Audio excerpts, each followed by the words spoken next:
বিয়ের দিন যদি বৃষ্টি হয় এর থেকে কষ্ট আর কিছু নেই। তার কারণ ছেলে পক্ষে তো কষ্ট হচ্ছে, তারপর যারা আমরা সার্ভিস করতে যাচ্ছি তাদের এখন প্রচণ্ড কষ্ট। তার কারণ কী করবো, বৃষ্টির মধ্যে দেখো অবস্থা, যারা খেতে বসে উপর দিকে তাকায়, আর আমরা জিনিসগুলো যে আনতেও পারছি না, আর ভাবছি যে কাজটা আছে কীভাবে কমপ্লিট করবো আমি। তো হ্যালো এভরিওয়ান, তোমরা বুঝেই গেছো আজকে একটা আবার ক্যাটারিং সার্ভিসে চলে গেছি আমরা। কীভাবে কাজটা করবো আজকে জিনিসটা দেখো। যেহেতু বৃষ্টির মাত্রাটা প্রচুর, যে লোকজন আমাদের ঢুকছে, আর এদিকে লবণদানিটা যা আছে এদিকে আমরা সাজিয়ে নিচ্ছি। সকালে গরম ছিল আর সন্ধ্যার দিকে পরে থেকে বৃষ্টির মাত্রাটা এরকম আর কি। যারা রান্না করছে দেখো তারাও রান্না করতে পারছে না, খুব কষ্ট হচ্ছে। রান্নাটার টাইমটা অনেকটাই দেরি হয়ে গিয়েছিল। তো এটা একটা মাঝামাঝি ব্যাচের মধ্যে আর কি, মানে খাবার দাবার, তখন একটা ভিডিওটা করি সার্ভিসটা কীরকম চলছে আর কি। আর তারপরে আবার যখন বৃষ্টি হয় শুধু একটাই ভাবনা চিন্তা যে কাজটা কমপ্লিট করতে পারি কি না পারি।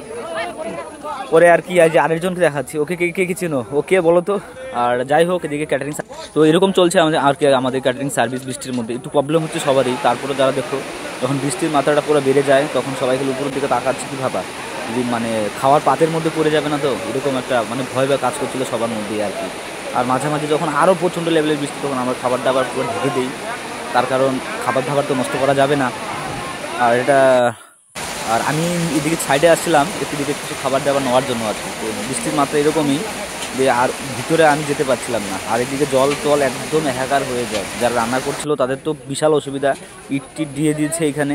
আর এখান থেকে মানে কি বলি গাইস, সত্যি এরকম বর্ষার দিনে বিয়ে যারা করে তারা তো করেই আর কি। আর ক্যাটারিং সার্ভিস তো আমরা করি, যেহেতু করতেই হবে আমাদের। তো এটা দেখানোর উদ্দেশ্য ছিল এটাই আর কি। যারা আমাদের বুক করতে চাও অবশ্যই একটা কমেন্ট করে দিও, তারপর যোগাযোগ যা আছে আমরা তো করবই। আর এখন হচ্ছে আমাদের একটু খাবার টাইম চলে আসছিলো আর কি, যখন রাত্রি 3টা বাজে তখন আমরা খাওয়া দাওয়া করছি। ওদিকে বন্ধুরা খাওয়া দাওয়া করতেছিল, আর আমি কিন্তু একটু পরে খাই ওদেরকে সবাইকে খাবার দাবার দেওয়ার পর।